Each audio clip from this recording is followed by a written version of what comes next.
Welcome to Sripavan news. ముందుగా headlines. CM Jagan నివాసంలో ముగిసిన శ్రీ మహారుద్ర సహిత రాజశ్యామల సహస్ర చండీ యాగం. సీఎం జగన్ కు వేద ఆశీర్వచనం, తీర్థ ప్రసాదాలు అందజేసిన వేద పండితులు. పోలింగ్ తర్వాత రాష్ట్రంలో చోటు చేసుకున్న హింసాత్మక ఘటనలపై ఈసీ ఆగ్రహం. ఢిల్లీ వెళ్లి వివరణ ఇవ్వనున్న సిఎస్ డీజీపీ. వైసీపీకి పరాజయం తప్పదన్న జనసేన రాష్ట్ర ప్రధాన కార్యదర్శి నాగబాబు. అసహనంతోనే హింసకు పాల్పడుతున్నారని ఆగ్రహం. తాడేపల్లిలోని 41 రోజులుగా 45 మంది వేద పండితులతో నిర్వహించిన శ్రీ మహారుద్ర సహిత రాజశ్యామల సహస్ర చండీ యాగం పూర్తయింది. ఈ సందర్భంగా ముఖ్యమంత్రి జగన్ నివాసంలో సీఎం వైఎస్ జగన్ కు వేద పండితులు తీర్థ ప్రసాదాలు అందజేసి వేద ఆశీర్వచనం ఇచ్చారు. బ్రహ్మశ్రీ నల్లిపెద్ది శివరామ ప్రసాద్ శర్మ ఆధ్వర్యంలో డాక్టర్ అరిమండ వరప్రసాద్ రెడ్డి, విజయ శారదే రెడ్డి దంపతులు, రక్షా ఫౌండేషన్ వ్యవస్థాపకుడు పడమట సురేష్ బాబు సహకారంతో సహస్ర చండీ యాగం నిర్వహించారు. జగన్ ప్రజాహిత పాలన కోసం కొనసాగాలని, ఆయనకు విజయం చేకూరాలని వారు ఆకాంక్షించారు.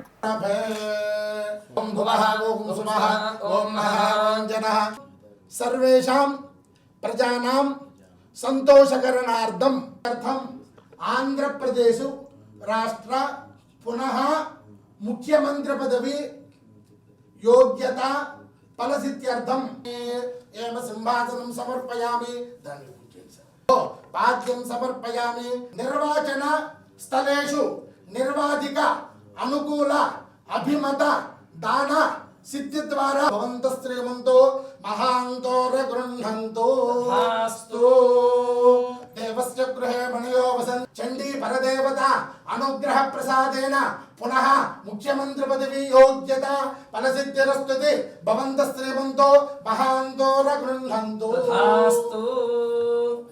పోలింగ్ రోజు నుంచి దాడులతో వైఎస్ఆర్సీపీ ముఖలు రాష్ట్రాన్ని రణరంగంగా మార్చిన నిమ్మకు నీరెత్తినట్లు వ్యవహరిస్తున్న సీఎస్ జవహర్ రెడ్డిపై ఈసీ తీవ్ర ఆగ్రహం వ్యక్తం చేసింది. రాష్ట్ర వ్యాప్తంగా హింస పెచ్చురులుతుంటే మీరేం చేస్తున్నారని సీఎస్ తో పాటు డీజీపీని ప్రశ్నించింది. హింసాకాండను ముందే పసిగట్టి ఎందుకు అరికట్టలేకపోయారని అధికారులిద్దరిని నిలదీస్తుంది. దీనిపై ఇద్దరు ఢిల్లీ వెళ్లి ఈసీసీకి వివరణ ఇవ్వాలన్నారు. రాష్ట్రంలో పోలింగ్ రోజు ఆ తర్వాత జరిగిన హింసాకాండపై కేంద్ర ఎన్నికల సంఘం తీవ్ర ఆగ్రహం వ్యక్తం చేసింది. హింసాకాండను అరికట్టడంలో విఫలమైనందుకు రాష్ట్ర ప్రభుత్వ ప్రధాన కార్యదర్శి కెఎస్ జవహర్ రెడ్డి, డీజీపీ హరీష్ కుమార్ గుప్తాలపై మండిపడింది. ఈ మధ్యాహ్నం 3:30 ఢిల్లీలోని ఈసీ కార్యాలయానికి వచ్చి వివరణ ఇవ్వాలని వారిని ఆదేశించింది. ఎన్నికలో హింసకు తావు లేకుండా చూడాలని తాము పదే హెచ్చరించినా తగిన జాగ్రత్తలు ఎందుకు తీసుకోలేదని వారిపై సిఈసి ఆగ్రహం వ్యక్తం చేసింది. రాష్ట్రంలో జరుగుతున్న హింసాకాండపై మీడియాలో వస్తున్న వార్తలను తీవ్రంగా పరిగణిస్తున్నట్లు పేర్కొంది. ఎన్నికల అనంతరం హింసాకాండను అరికట్టడంలో ప్రభుత్వ యంత్రాంగం ఎందుకు విఫలమైంది, ఘర్షణలు ముందుగా ఎందుకు పసిగట్టలేకపోయారు, ముందస్తు జాగ్రత్తలు ఎందుకు తీసుకోలేదు, దాడులకు ఎవరు పాల్పడుతున్నారు, ఎవరిని లక్ష్యంగా చేసుకున్నారు, ఎలాంటి నివారణ చర్యలు చేపట్టారు వంటి అంశాలపై వ్యక్తిగతంగా వివరణ ఇవ్వాలని ఈసీ ఆదేశాలు జారీ చేసింది. ప్రజలందరి ప్రేమాభిమానాలే జనసేన అధినేత పవన్ కళ్యాణ్ కు విజయాన్ని అందిస్తాయని జనసేన పార్టీ రాష్ట్ర ప్రధాన కార్యదర్శి నాగబాబు అన్నారు. ఈ ఎన్నికల్లో ప్రతి జన సైనికులు చాలా నిబద్ధతగా కష్టపడి నిజాయితీగా పనిచేస్తారన్నారు. అందరి అభిమానం, ప్రేమ పవన్ కళ్యాణ్ గెలిపిస్తాయని ఆయన ధీమా వ్యక్తం చేశారు. గొల్లప్రోలు పట్టణంలో సత్యకృష్ణ ఫంక్షన్ హాల్లో జనసేన పార్టీ ఆధ్వర్యంలో కృతజ్ఞతా సమావేశం జరిగింది. ఈ సందర్భంగా జనసేన పార్టీ రాష్ట్ర ప్రధాన కార్యదర్శి నాగబాబు మాట్లాడుతూ జన సైనికులు వేసుకున్న ఎర్ర తువ్వాలను చూసి వైసీపీ వాళ్లు ఎందుకంత హడావుడి చేస్తారో అర్థం కాలేదన్నారు. ఎలక్షన్ జరుగుతున్న సమయంలో తనకు ఫోన్లో మీ పార్టీ కార్యకర్తలు కండువాలు వేసుకుంటున్నారని చెప్పడంతో కండువాలు తొలగించాలని, ఎన్నికలు నిబంధనలు పాటించాలని జన సైనికులకు తెలిపారన్నారు. తీరా చూస్తే వారు ధరించింది పార్టీ కండువాలు కాదని ఎర్ర తువ్వాలని అన్నారు.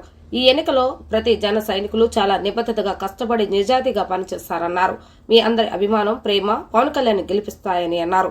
జన సైనికులు, వీర మహిళలు, నాయకులు, ప్రత్యర్థి పార్టీ వారిపై ఎటువంటి దోషణలకు దిగవద్దని వారు తెలిపారు. ముఖ్యంగా నేను మాట్లాడాల్సింది మీ గురించి. మీరనేవాళ్ళు కనుక ఈరోజు బూత్ లెవెల్లో కష్టపడి పనిచేయకపోయింటే మాకు అంటే ఎంత అద్భుతంగా పనిచేశారంటే మీరు. అది 2019లో జరగల, ఇవాళ పిఠాపురం అది సాధ్యమైంది. అద్భుతంగా ఒకళ్ళెవరో ఫోన్ చేసి, ఏమండి మధ్యాహ్నం ఫోన్ చేసి 4 o'clockకి 3 o'clock మన వాళ్ళకి అప్పుడే సంబరాలు పడిపోయారండి, అందరూ వచ్చేసి ఆడుతున్నారంటే నేను చెప్పాను. బూత్ లెవెల్లో పనిచేస్తున్న ఏ జనసేన కూడా బయటకు రాలేదు, అక్కడే ఉన్నారు, కష్టపడి పనిచేశారు. ఈవీఎంలు స్ట్రాంగ్ రూమ్లోకి వెళ్ళి లాక్ చేసేదాకా ఉంటారు. బయట హడావిడి లేకపోతే ఎంజాయ్ చేసింది మన ఈ బూత్లో పనిచేయని జన సైనికులు ఉంటారు. వాళ్ళ సంతోషాన్ని మేమే అక్కడ ఆపుతాం. వద్దండి, వాళ్ళు హ్యాపీ దొరుకుతున్నారు, అరుస్తున్నారు. ఏం చేస్తాం, చెప్తాం. అరే బాబు కొంచెం నిదానం ఉన్నాడని మాకు తెగ వచ్చేస్తున్నాయి పెద్దవాళ్ళ నుంచి కాల్స్. ఒక పెద్ద డిపార్ట్మెంట్ నుంచి ఫోన్ చేశారు ఒక ఆయన, సార్ మేము కుర్రోళ్ళు కండువా వేసుకున్నారు సార్. నేను అనుకున్నాను తెల్లక, మాకు జనసేన కండువా ఉంటుంది తెల్లగా, అది అనుకుని ఎవరు కండువాలు వేసుకోవద్దు. తర్వాత వచ్చి మనవాళ్ళు ఏమన్నారంటే కండువాలు తీసేయమంటే మీరు ఫ్యాన్ తీసేయండి అన్నారు వీళ్ళు.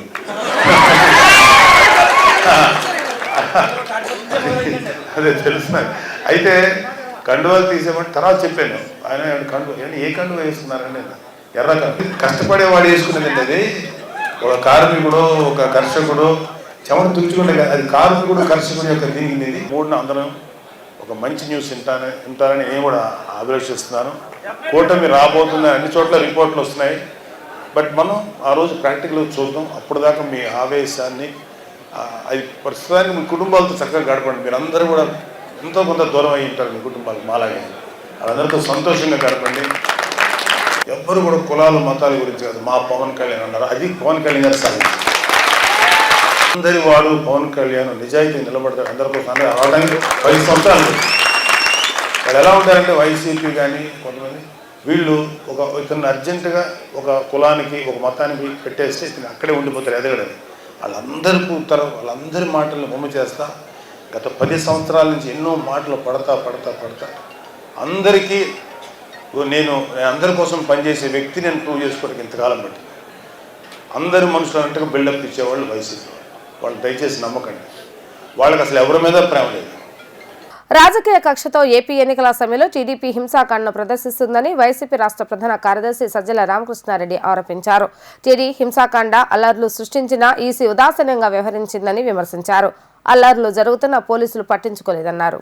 ఏపీలో పోలింగ్ సందర్భంగా జరిగిన హింసాత్మక ఘటనలపై సజ్జల రామకృష్ణారెడ్డి తీవ్రంగా స్పందించారు. టీడీపీ హింసాకాండ అల్లర్లు సృష్టించిన ఈసీ ఉదాసీనంగా వ్యవహరించిందని విమర్శించారు. అల్లర్లు జరుగుతున్న పోలీసులు పట్టించుకోలేదన్నారు. వైసీపీ వాళ్లను హౌస్ అరెస్టు చేసి ఏకపక్షంగా వ్యవహరించారని మండిపడ్డారు. ఈసీ తీరుపై ఆయన మండిపడ్డారు. రాజకీయ కక్షతో టీడీపీ హింసాకాండ ప్రదర్శిస్తుందన్న సజ్జల ఈసీ ఉదాసీనంగా వ్యవహరించిందన్నారు. ఘర్షణ జరుగుతున్న పోలీసులు పట్టించుకోవడం లేదని ఆరోపించారు. ఎన్నికల సంఘం ముసుగులో ఏకపక్షంగా ఎన్నికల నిర్వహణ జరిగిందన్నారు. ఎన్నికల సంఘం అధికార ప్రతిపక్షాలను సమానంగా చూడాలి, కానీ అలా జరగలేదని వాపోయారు. రాష్ట్రంలో కొన్ని ప్రాంతాల్లో తెలుగుదేశం పార్టీ ఆ పార్టీకి సంబంధించిన లేదా వాళ్ళు ప్రోత్సహిస్తున్న అసాంఘిక శక్తులు ఒక రాజకీయ కక్షతో దాడులు హింసాకాండ కొనసాగిస్తున్నది గమనిస్తూనే ఉన్నాం. ఎన్నికలన్నాక సమస్యాత్మక ప్రాంతాల్లో కానీ లేదా పాత కక్షలు ఉంటాయి. పోలింగ్ సందర్భంగా ముందు తర్వాత కొంచెం ఉండడం అనేది జరగడంలో ఆశ్చర్యం ఉండకపోవచ్చు. కానీ ఇక్కడ ఆశ్చర్యకరమైంది, ఆందోళనకరమైంది ఏమిటంటే ఎన్నికల కమిషన్ ఉదాసీనత లేదా పక్షపాత ధోరణి. బెనిఫిట్ ఆఫ్ డౌట్ ఇచ్చి దాన్ని పక్షపాత ధోరణి బయాస్డ్ ఇదో పార్టిజాన్యంతో చేస్తుంది అనదలుచుకోకపోతే, ఉదాసీనత అంటే చూస్తున్నట్టు వచ్చేసి జరిగేవి చేసేవి చేసుకుండా వదలమన్నా ఉండాలి. లేకపోతే పోలింగ్కు ముందే ఆందోళన కలిగించినవి జరిగితే పోలింగ్ తర్వాత జరగడము, జరిగిన ప్రతి సంఘటనలో కూడా శాంతి భద్రతలు కాపాడాల్సిన పోలీసు టైంకు ఉండకపోవడము, చూస్తున్నట్టు పక్కకు చూడడం, స్పెక్టేటర్స్ మ్యూట్ స్పెక్టేటర్స్ లాగా, లేదా మా వైపు లీడర్లు ఉన్నట్టు వాళ్ళను హౌస్ అరెస్ట్ చేసి కట్టడి చేసి ఈ వైపు వీళ్ళు దాడులు చేసేట్టు చూడడం. దాడులన్నీ కూడా ఎక్కువ బడుగు బలహీన వర్గాల మీద జరుగుతున్నాయి. ఎస్సీలు, మైనారిటీలు, బీసీలు వీళ్ళ మీద జరుగుతున్నాయి. ఇది ఆందోళన కలిగించే అంశం. మన భారతదేశంలో ఎన్నికల కమిషన్కున్న స్వతంత్ర ప్రతిపత్తి అనుకోవడం ఉంటేనే ఎన్నికలు సజావుగా జరుగుతాయి. కేవలం ఉందని చెప్పి అదేదో మేడిపండులాగా పెట్టుకొని ఆ ముసుగులో ఉదాసీనంగా వ్యవహరించిన లేదా ఒక పక్షం వైపు తీసుకున్న పరిస్థితి ఎంత ఆందోళనకరంగా ఉంటుందంటే ఇప్పుడు ఆంధ్రప్రదేశ్లో జరుగుతున్నది చూస్తే అర్థమవుతుంది. ఏపీలో టీడీపీ, బీజేపీ, జనసేన కూటమి 130 సీట్లకు పైగా కూటమి సీట్లు సాధించబోతోందని మాజీ ఎమ్మెల్సీ టీడీపీ నేత బుద్దా వెంకన్న జోస్యం చెప్పారు. ఎంసీపీ మోడీ, చంద్రబాబు నాయుడు, పవన్ కళ్యాణ్ మల్టీస్టార్ మహాకూటమి ఏపీలో సూపర్ డూపర్ హిట్ అయిందని అభివర్ణించారు. టీడీపీ నేత బుద్దా వెంకన్న ఆయన కార్యాలయంలో విలేకరుల సమావేశాన్ని జరిపారు. ఈ సందర్భంగా ఆయన మాట్లాడుతూ 2019లో జగన్ గెలిపించేందుకు బారులు తీరిన ప్రజలు 5 ఏళ్లు ఇబ్బంది పడి 2024 ఎన్నికల్లో చంద్రబాబు నాయుడు గెలిపించేందుకు బారులు తీరారని, జగన్ ఓడించాలని ప్రజలు వివిధ ప్రాంతాల నుంచి కూడా లక్షల సంఖ్యలో తరలి వచ్చారని తెలిపారు. జగన్కి ఇచ్చిన అవకాశం దుర్వినియోగం చేసి ప్రజలను ఇబ్బందులు పెట్టారని, 2019లో 79% పోలైతే నేడు ప్రజల్లో చైతన్యం వచ్చి 81% ఓట్లు పోలయ్యాయని అన్నారు. చంద్రబాబు నాయుడు 4వ ముఖ్యమంత్రిగా అమరావతి వేదికగా ప్రమాణ స్వీకారం చేయటం తథ్యమని ధీమా వ్యక్తం చేశారు. వైసీపీ గెలుస్తుంది, జగన్ విశాఖలో ప్రమాణ స్వీకారం చేస్తారని బొత్స, సజ్జల మేకపోతు గాంభీర్యం ప్రకటిస్తున్నారని ఎద్దేవా చేశారు.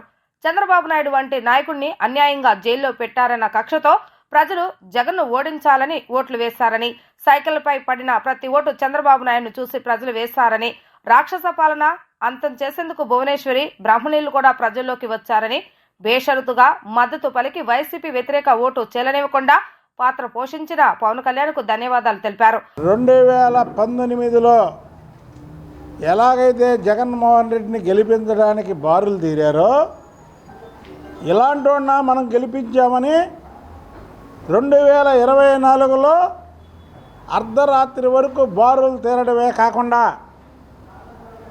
పక్కనున్నటువంటి రాష్ట్రం తెలంగాణ, ఇటు పక్కన ఉన్నటువంటి రాష్ట్రం కర్ణాటక బెంగళూరు, మరో పక్కన ఉన్నటువంటి రాష్ట్రం తమిళనాడు మెడ్రాసు ఖాళీ అయిపోయి ఎప్పుడూ లేని విధంగా బస్సులు కూడా పెట్టడం జరిగింది ఆర్టీసీ. అంటే ఇదంతా కూడా జగన్మోహన్ రెడ్డి మీద ప్రజలకు ఉన్నటువంటి కక్ష,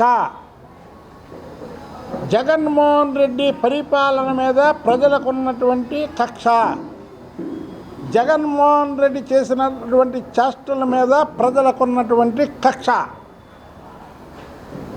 ఏ రోజైతే 151 సీట్లు ప్రజలు జగన్మోహన్ రెడ్డికి ఇచ్చారో దాన్ని సద్వినియోగం చేసుకోకుండా దుర్వినియోగం చేసుకున్నాడు. కాబట్టికి ప్రతి ఒక్కరు కూడా ఈ రాష్ట్రానికి చంద్రబాబు నాయుడు గారి సేవలు అవసరం అని ప్రతి ఒక్కరూ వచ్చి ఓటు వేశారు. ఎన్నికల కమిషన్ ఇచ్చింది 2019లో ఆంధ్రప్రదేశ్లో 79% పోలైంది. ఇవాళ 80% 80 ప్లస్ 6% పోలైంది. అంటే జగన్మోహన్ రెడ్డి మీద వ్యతిరేక ఓట్లు పనిగట్టుకొని పొద్దు నుంచి ఎప్పుడూ లేరు. 5-6 గంటలు లైన్లో నుంచున్నారు. ఇదివరకు ఎలా ఉన్నదంటే ఖాళీగా ఉన్న టైంలో ఓటు వేసేవాళ్ళు.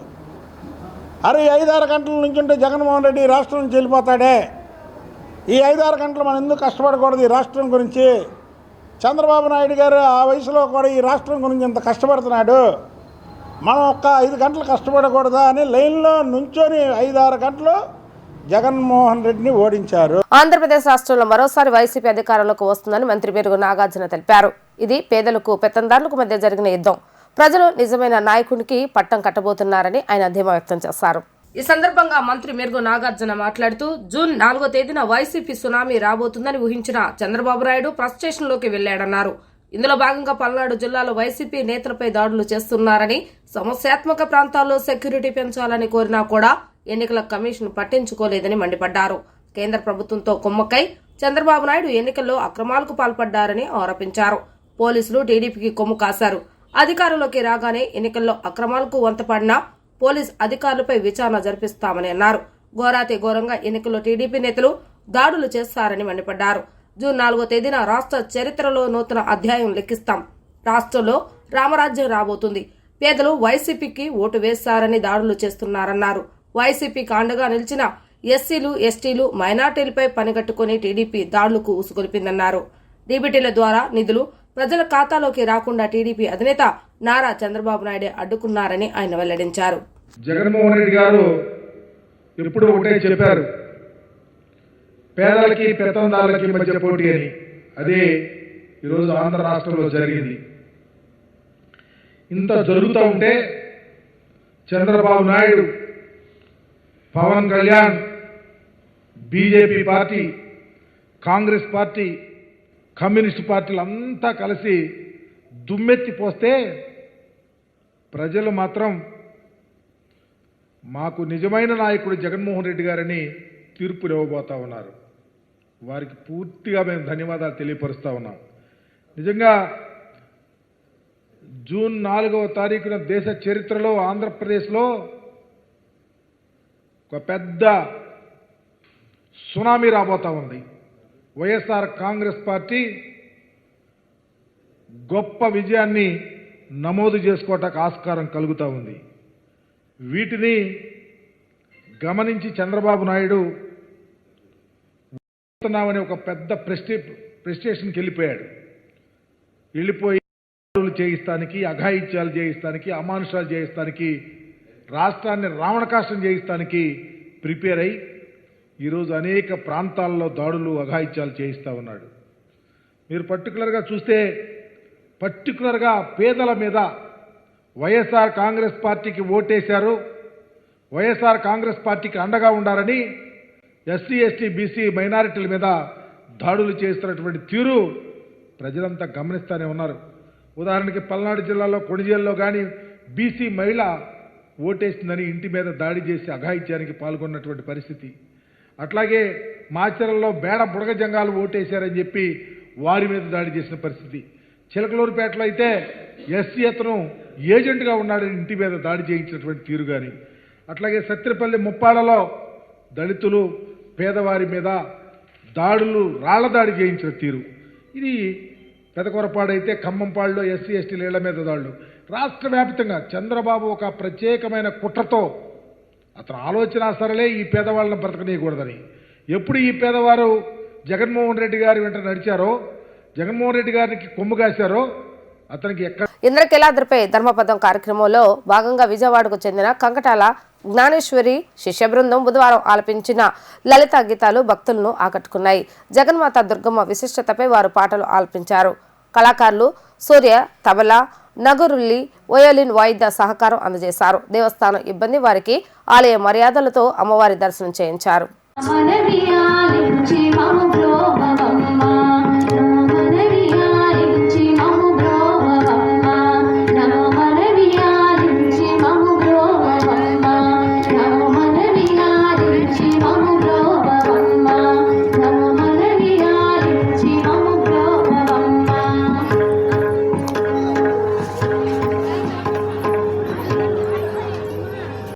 వేసవి తాపంతో ఉక్కిరిబిక్కిరవుతున్న దేశ ప్రజలకు భారత వాతావరణ విభాగం చల్లటి కబురు చెప్పింది. మే నాటికి నైరుతి రుతుపవనాలు కేరళను తాకనున్నాయని అంచనా వేసింది. ఈ ఏడాది నైరుతి రుతుపవనాలు 4 రోజులు అటు ఇటుగా మే 31న కేరళను తాకనున్నాయి. ఆ తర్వాత దేశవ్యాప్తంగా విస్తరించనున్నాయని ఐఎండీ లెక్క కట్టింది. ఈ మేరకు అంచనాలు వెల్లడించింది. నైరుతి రుతుపవనాలు మే 1న కేరళను తాకటం ముందస్తు కాదని, సాధారణ తేదీకి సమీపంగా ఉందని IMD director general Mrutyunjay Mohapatra వెల్లడించారు. కాగా వ్యవసాయ ఆధారిత భారత ఆర్థిక వ్యవస్థకు నైరుతి రుతుపవనాలు చాలా ముఖ్యమైనవి. నైరుతి రుతుపవనాల ప్రభావంతో దేశవ్యాప్తంగా 4 నెలల పాటు వర్షాలు కురుస్తాయి. కాగా ఈ ఏడాది సాధారణం కంటే అధిక వర్షపాతం నమోదు కానుందని గత నెలలో ఐఎండీ అంచనా వేసింది. వార్తలు ముగించే ముందు హెడ్లైన్స్ మరొకసారి. సీఎం జగన్ నివాసంలో ముగిసిన శ్రీ మహారుద్ర సహిత రాజశ్యామల సహస్ర చండీ యాగం. సీఎం జగన్ కు వేద ఆశీర్వచనం, తీర్థ ప్రసాదాలు అందజేసిన వేద పండితులు. పోలింగ్ తర్వాత రాష్ట్రంలో చోటు చేసుకున్న హింసాత్మక ఘటనలపై ఈసీ ఆగ్రహం. ఢిల్లీ వెళ్లి వివరణ ఇవ్వనున్న సిఎస్ డీజీపీ. వైసీపీకి పరాజయం తప్పదన్న జనసేన రాష్ట్ర ప్రధాన కార్యదర్శి నాగబాబు. అసహనంతోనే హింసకు పాల్పడుతున్నారని ఆగ్రహం. ఇవి ఈరోజు వార్తా విశేషాలు. మరలా తిరిగి ప్రసారమైన వార్తలు మళ్ళీ కలుద్దాం. అంతవరకు సెలవు. నమస్కారం.